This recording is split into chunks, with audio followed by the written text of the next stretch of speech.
to nameless ecstasies of one's interiority.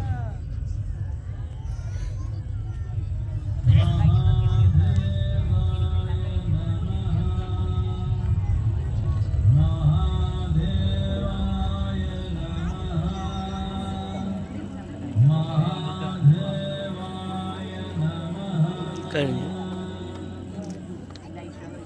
കഴിഞ്ഞു.